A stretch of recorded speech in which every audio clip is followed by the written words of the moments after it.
AMUCast.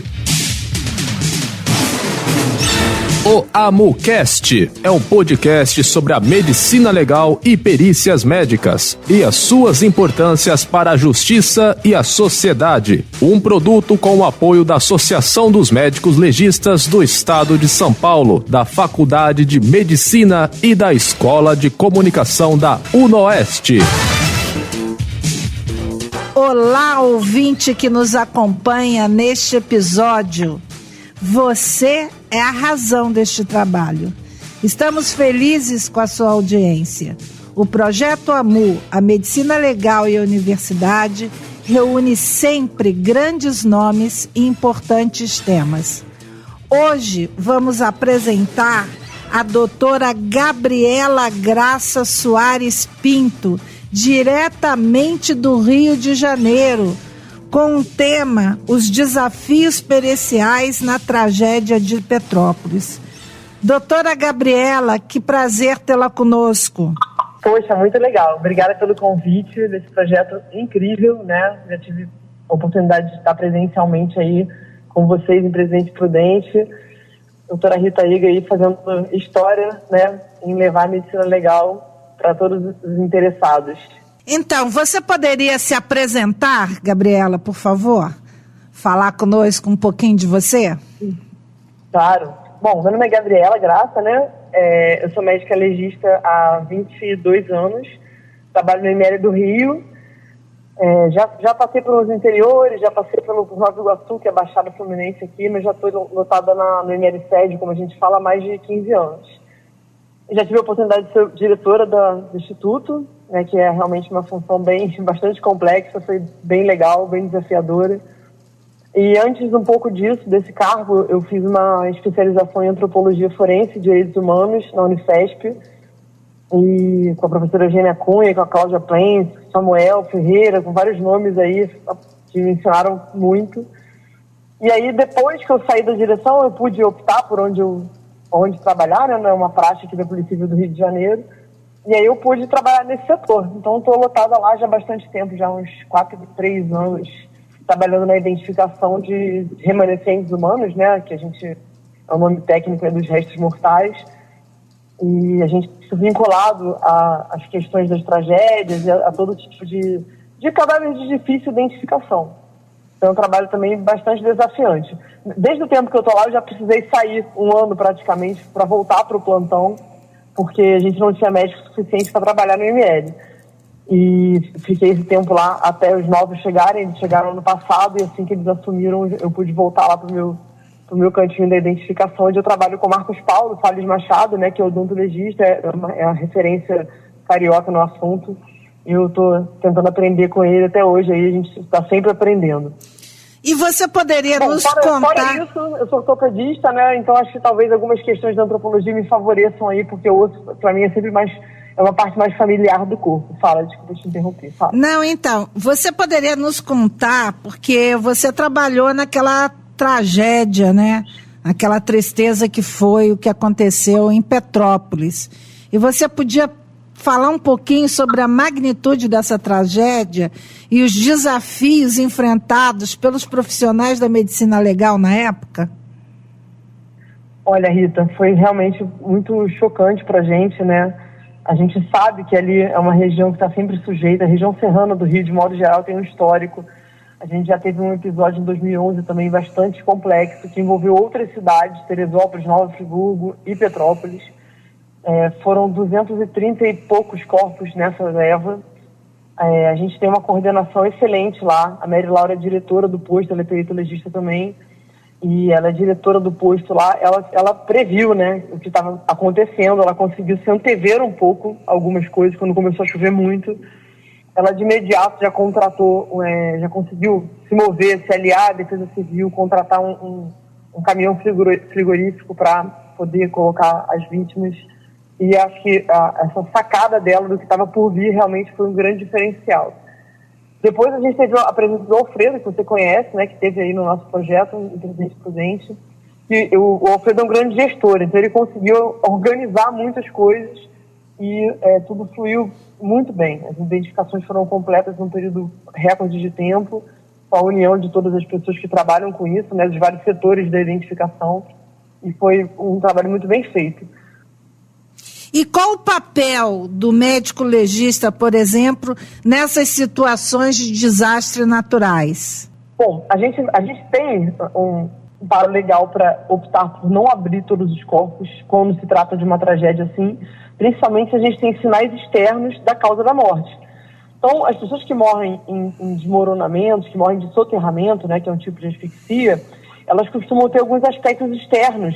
A gente vê uma quantidade de terra muito grande nos orifícios naturais, a gente percebe que às vezes elas estão amassadas, né, pelos desabamentos, pela ação contundente combinada aí à asfixia. E a gente pode dispensar a necrópsia. Porém, é muito importante que esse critério seja uma tragédia de ver 50 pessoas soterradas e falar, não vou abrir ninguém porque todo mundo morreu de soterramento.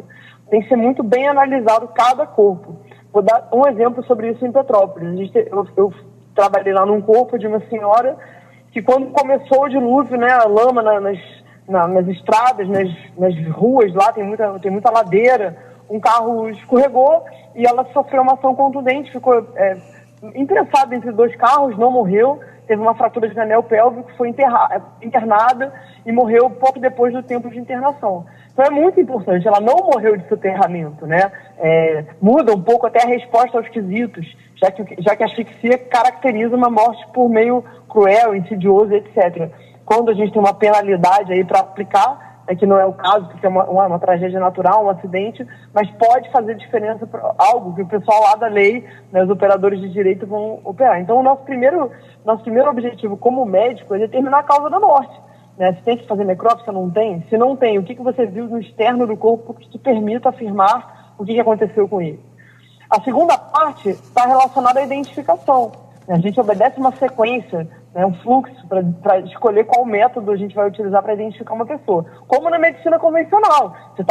É o exame físico, depois você pede um hemograma, depois um raio-x, de repente você resolve pedir uma ressonância. Então existe um fluxo, o que é melhor para cada situação. E a gente trabalha em conjunto com outros profissionais. Mas a gente, ainda mais a gente que trabalha na antropologia, acaba tendo uma importância muito grande aí na identificação dos corpos.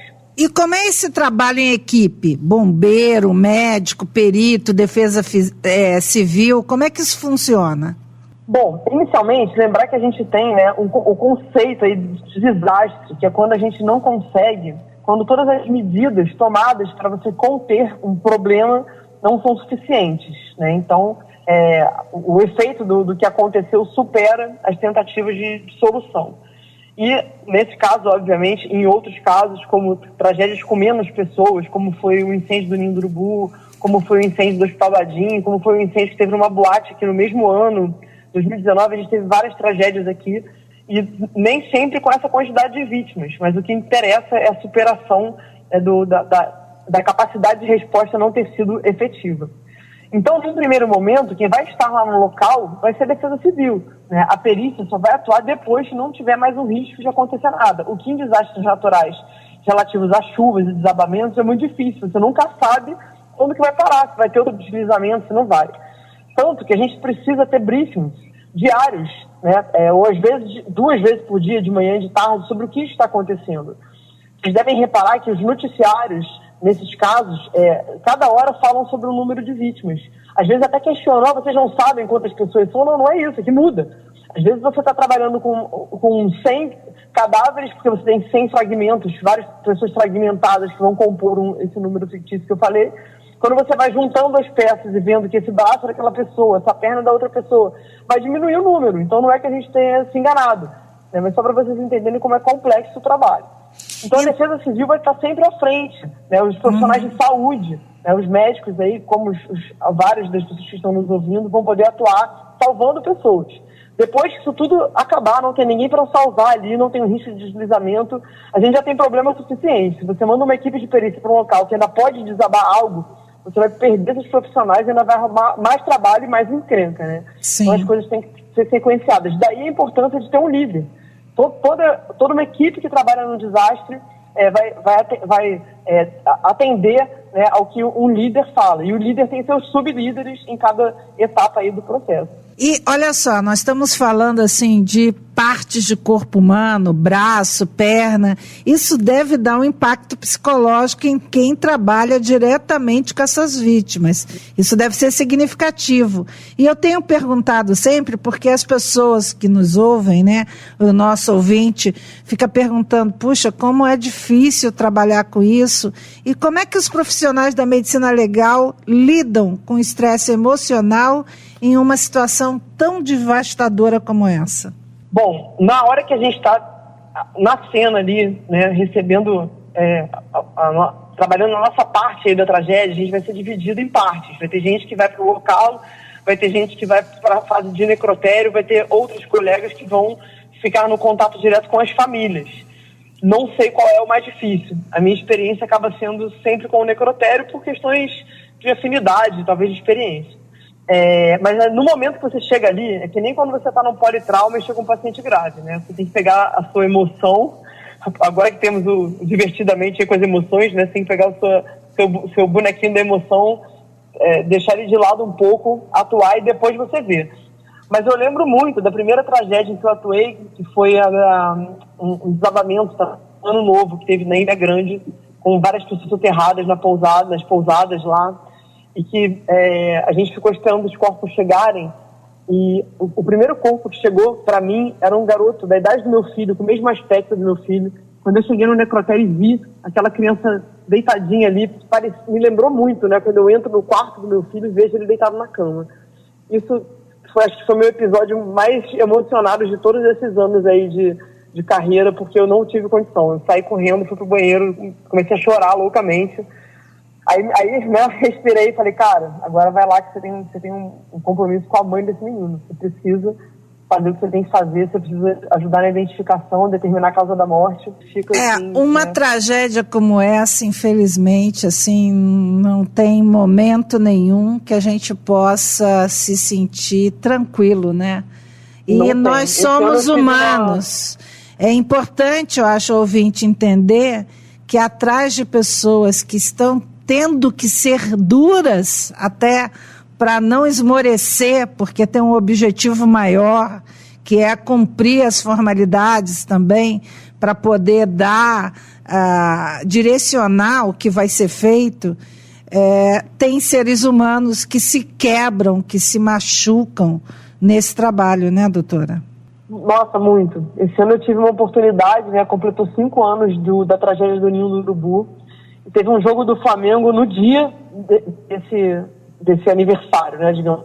Os outros estados vieram no Rio para assistir o jogo por convite de pessoas lá do clube.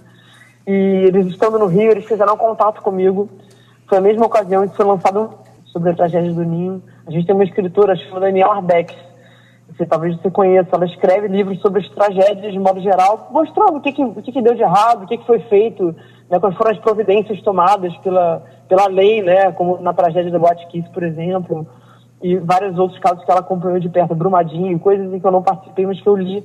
Você, ao ler, se sente ali na cena. E eu fui no jogo com eles, né, com esses pais. Olha, foi uma emoção de estar com eles, assim, inacreditável, né, porque como a última pessoa que esteve com o filho deles. Entendi. E realmente eu fiz todas as necrópsias do caso e, assim, eu, na minha cabeça eu conheço os meninos, né? Depois eu acabei sabendo um pouco da história de cada um, por causa do livro, por causa de coisas que foram faladas na imprensa, mas você, mesmo desconhecido, já totalmente carbonizados, eu estabeleci um vínculo afetivo com aquelas crianças. Então, só de falar com você aqui, eu já estou chorando pra caramba. Então, é isso, né? A gente é gente, né? A gente esquece tudo na hora para poder dar o nosso melhor, para fazer o melhor trabalho possível. Mas vai ter uma hora que essa conta vai chegar. A gente tem que estar preparado, estar sempre forte, né? E saber do nosso papel e também tentar tratar da nossa cabeça paralelamente aí, para a gente também não ficar sem emoção. Porque eu acho que de tudo que eu estou te falando, se eu te falasse com tranquilidade, não, mas tá tudo bem, olha, não foi nada não, e eu trabalho como qualquer. Seria como a gente ser normal, né? Não seria bom. Então a gente não perder a capacidade de se emocionar, acho que é uma das maiores virtudes aí que a gente pode também ter. Doutora Gabriela, muito obrigado, foi muito bom conversar com você, explodimos o nosso tempo, aliás eu tenho sempre perdido o timing, porque nós ficamos embevecidos com o que os senhores nos falam sempre, então eu agradeço muito a sua presença, já te convidando para um próximo AmoCast. Agradeço também Del Gonçalves, que esteve hoje conosco mais uma vez, e principalmente agradeço o ouvinte e eu convido para o próximo episódio AmoCast. Dê o seu like, esteja lá se inscrevendo no canal, contamos com você no próximo episódio. Muito obrigada, doutora. Obrigada a você, Rita. Um beijo para cada um que estiver assistindo. Um abraço a todos. AmoCast. O AmoCast é um podcast sobre a medicina legal e perícias médicas e as suas importâncias para a justiça e a sociedade. Um produto com o apoio da Associação dos Médicos Legistas do Estado de São Paulo, da Faculdade de Medicina e da Escola de Comunicação da UNOeste.